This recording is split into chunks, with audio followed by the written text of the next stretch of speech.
हर हर महादेव। एक बहुत धनवान साहूकार था जिसके घर में धन आदि किसी प्रकार की कोई कमी नहीं थी, परंतु उसको एक ही दुख था कि उसके कोई पुत्र नहीं था। वैसी चिंता में दिन रात रहता था और पुत्र की कामना के लिए प्रति सोमवार को शिव जी का व्रत और पूजन किया करता था तथा सायंकाल को शिव मंदिर में जाकर शिव जी के श्री विग्रह के सामने दीपक जलाया करता था। उसके इस भक्ति भाव को देखकर एक समय पार्वती जी ने शिव जी महाराज से कहा कि यह साहूकार आपका अनन्य भक्त है और सदैव आपका व्रत और पूजन बड़ी श्रद्धा से करता है, इसकी मनोकामना पूर्ण करनी चाहिए। शिव जी ने कहा, हे पार्वती, यह संसार कर्म क्षेत्र है। जैसे किसान खेत में बीज बोता है वैसा ही फल काटता है, उसी तरह संसार में जो जैसा कर्म करते हैं वैसा ही फल भोगते हैं। पार्वती जी के अत्यंत आग्रह करने पर महाराज, जब यह आपका अनन्य भक्त है और इसको किसी प्रकार का दुख है तो उसको अवश्य दूर करना चाहिए, क्योंकि आप अपने भक्तों पर सदैव दयालु तथा उनके दुखों को दूर करते हैं। यदि आप ऐसा नहीं करोगे तो मनुष्य आपकी सेवा व्रत क्यों करेंगे।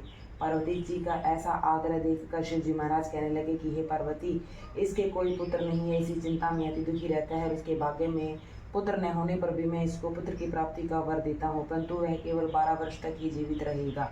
इसके पश्चात वह मृत्यु को प्राप्त हो जाएगा। इससे अधिक मैं और इसके लिए कुछ भी नहीं कर सकता। यह सब बातें वह साहूकार भी सुन रहा था। इससे उसको न कुछ प्रसन्नता हुई और न ही कुछ कष्ट हुआ।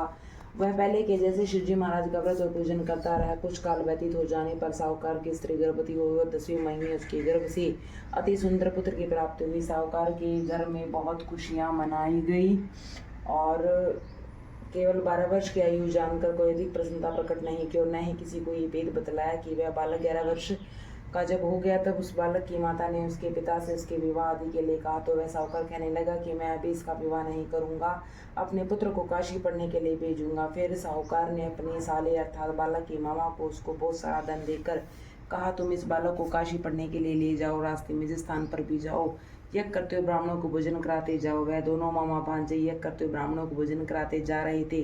रास्ते में उनको एक शहर पड़ा। उस शहर के राजा की कन्या का विवाह था। दूसरे राजा का लड़का जो विवाह कराने के लिए बारात लेकर आया था वह एक आंख से काना था। उसके पिता को इस बात की बड़ी चिंता थी कि कहीं वर को देख कन्या के माता पिता विवाह में किसी प्रकार की अड़चन पैदा ना कर दे। इस कारण जब उसने अति सुंदर सेठ की लड़की को देखा तो मन में विचार किया कि क्यों न दरवाजे के समय पर इस लड़के से वर का काम करा लिया जाए। तो ऐसा विचार कर वर के पिता ने लड़के की मामा और लड़के से बातचीत की तो वे राजी हो गए। उस समय लड़के को वर के कपड़े पहना तथा घोड़ी पर चढ़ा दरवाजे तक ले गए और सब कार्य प्रसन्नता पूर्ण हो गया। फिर वर के पिता ने सोचा कि यदि विवाह कार्य भी से लड़के से करा लिया जाए तो क्या बुराई है। ऐसा विचार कर उसके मामा से और उस लड़के से उसने कहा, तो यदि आप फेर और कन्यादान का काम भी करा दे तो आपकी बड़ी कृपया होगी, इसके बदले में मैं आपको बहुत कुछ धन दूंगा। तो उन्होंने स्वीकार कर लिया और विवाह कार्य भी बहुत अच्छी तरह से संपन्न हो गया।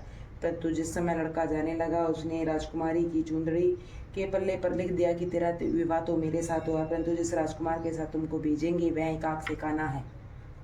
मैं तो काशी जी पढ़ने के लिए जा रहा हूँ। लड़के के जाने के पश्चात उस राजकुमारी ने जब अपनी चुंदड़ी पर ऐसा लिखा हुआ पाया तो राजकुमार के सामने जाने से मना कर दिया और कहा कि मेरा पति नहीं है, मेरा विवाह इसके साथ नहीं हुआ है, वह तो काशी जी पढ़ने के लिए गया है। राजकुमारी के माता पिता ने अपनी कन्या को विदा नहीं किया और बारात वापस चली गई।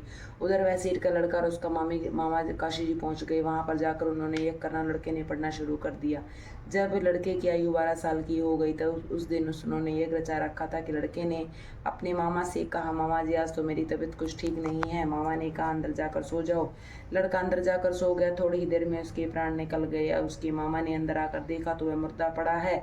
उसको बड़ा दुख और उसने सोचा कि अगर मैं अभी रोना पिटना मचा दूंगा तो यह कार्य अधूरा रह जाएगा। तो उसने जल्दी से यह कार्य समाप्त कर ब्राह्मणों के जाने के बाद रोना पिटना आरंभ कर दिया। संयोगवश उसी समय शिव पार्वती जी भी उधर से जा रही थी। जब उन्होंने जोर जोर से रोने पीटने की आवाज़ें सुनी तो पार्वती जी कहने लगी कि महाराज कोई दुखिया रो रहा है, इसके कष्ट को दूर कीजिए। तब शिव पार्वती जी के पास जाकर देखा तो वह लड़का मुर्दा पड़ा है। पार्वती जी कहने लगी कि महाराज यह तो उसी सीट का लड़का है जो आपके वरदान से हुआ। शिव जी ने कहा कि हे पार्वती, इसकी आयु इतनी ही थी सो भोग चुका था। पार्वती जी ने कहा कि हे महाराज, इस बालक को और आयु दो, नहीं तो इसके माता पिता तड़प तड़प कर मर जाएंगे। पार्वती जी के बार बार आग्रह करने पर शिव जी ने उसको जीवन वरदान दिया और शिव जी महाराज की कृपा से लड़का जीवित हो गया। शिव और पार्वती जी कैलाश चले गए। वह लड़का और मामा उसी प्रकार यह करते हुए ब्राह्मणों को भोजन कराते हुए अपने नगर की ओर चल पड़े। रास्ते में उसी शहर में आए जहाँ पर उसका विवाह हुआ था। वहाँ पर आकर उन्होंने यज्ञ आरंभ कर दिया और लड़के के ससुर ने पहचान लिया और महल में लाकर बड़ी ही खातिर के साथ ही बहुत दास दासियों सहित आदि पूर्वक लड़के और जमाई को विदा किया। जब वह अपने शहर के निकट आए तो मामा ने कहा कि मैं पहले तुम्हारे घर जाकर खबर कराता हूँ। जब उस लड़के के मामा घर पर पहुंचा तो उस लड़के के माता पिता घर की छत पर बैठे हुए थे। यह प्रण कर रखा था कि यदि हमारा पुत्र सकुशल लौट आया और तो हम राजी खुशी नीचे उतर कर आ जाएंगे, नहीं तो छत से गिरकर अपने प्राण खो देंगे। इतने में उस लड़के के मामा ने आकर यह समाचार दिया कि आपका पुत्र आ गया है। उनको विश्वास नहीं आया। तब उसके मामा ने शपथ पूर्वक कहा कि आपका पुत्र अपनी स्त्री के साथ बहुत सारा धन लेकर साथ में आया है। तो सेठ ने आनंद के साथ उसका स्वागत किया और बड़ी प्रसन्नता के साथ रहने लगे। इसी प्रकार से जो भी कोई सोमवार की व्रत को धारण करता है अथवा इस कथा को पढ़ता है, सुनता है, उसकी समस्त मनोकामनाएं भगवान शिव शंकर भगवान की कृपा से पूर्ण होती हैं। बोलो शिव शंकर भगवान की जय। हर हर महादेव। जय शिव शंभू। हे त्रिपुरारी तीनों लोगों के स्वामी महादेव। जय शिव शंभू।